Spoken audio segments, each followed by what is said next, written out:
কি হলো, কই গো তুমি টাকা জোগাড় করতে পারলে?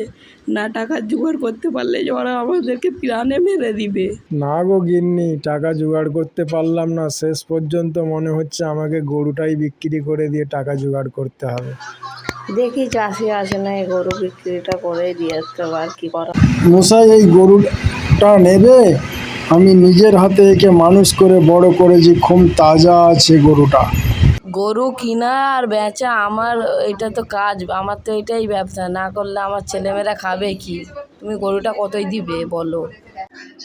না মশাই, আপনি আমায় এই গরুটা 20,000 টাকা দিয়ে উদ্ধার করুন। আমার মজুরি মতো আমি পেয়ে গেলেই আমি খুশি হয়ে যাব। না ভাই, আমি অত দিতে পারবো না, কারণ আমিও তো একটা ব্যবসায়ী, আমারও তো কিছু প্রাপ্য আছে নাকি, সেটা আমি লাভ রেখে না হলে আমার ছেলেমেয়েরা খাবে কি? ঠিকঠাক দাম বলুন, আমি গরুটা কিনে নেব কিন্তু। তোর মশাই, আপনি সেই থাকতে খালি ছেলে মেয়ে করছেন, 20,000 টাকা দাম থেকে আর নামতে পারছেন না।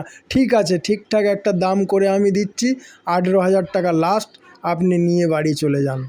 ঠিক আছে মশাই, আমি গরুটা 18,000 টাকায় কিনতে রাজি আছি। এই নাও তোমার টাকা। আসি দাদা, আবার পরে দেখা হবে। এই বলে টোনা টাকা নিয়ে চলে যায়। হ্যাঁ গা, কই গো তুমি কি টাকা জোগাড় করতে পারলে? টাকা না জোগাড় করতে পারলে ওরা যে আমাদের প্রাণে মেরে দিবে। গিন্নি, ভয়ের আর কারণ নেই, কারণ আমি 18,000 টাকায় আমাদের ওই শখের গরুটা বিক্রি করে দিয়ে চলে এসেছি। গিন্নি, তাহলে আমি টাকাটা দিয়ে চলে আসবো নাকি? না, তোমাকে কালুর ওই আড্ডায় যেতে হবে না, কালু খুব একটা ভালো লোক নয়।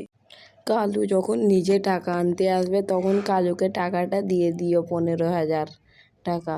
নাহলে আমাদেরকে আর আমার ছেলেপুলেদেরকে আস্ত বাঁচিয়ে রাখবে না, কালু ভালো নয়।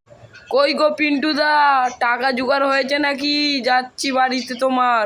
কই গো, তুমি ঘরে যাও, মনে হয় কালু চলে এসেছে, কালুর টাকাটা দিয়ে দিই। কালু দাদা, আপনি ভিতরে আসেন। কালু দাদা, আমার টাকা জোগাড় করতে দেরি হয়ে গেছে, মাফ করবেন কালু দাদা। আরে না না ভাই, সমস্যা নেই, ওঠো। কালুদা, এই নাও আপনার টাকা, আর আপনি এবার আসতে পারেন। হ্যাঁ হ্যাঁ, আমি টাকাটা নিয়ে চলে যাচ্ছি। আবার টাকা ধার লাগলে দিয়ে দিবে, হ্যাঁ পরে। না না, আর আপনার কাছে আমি টাকা নেব না।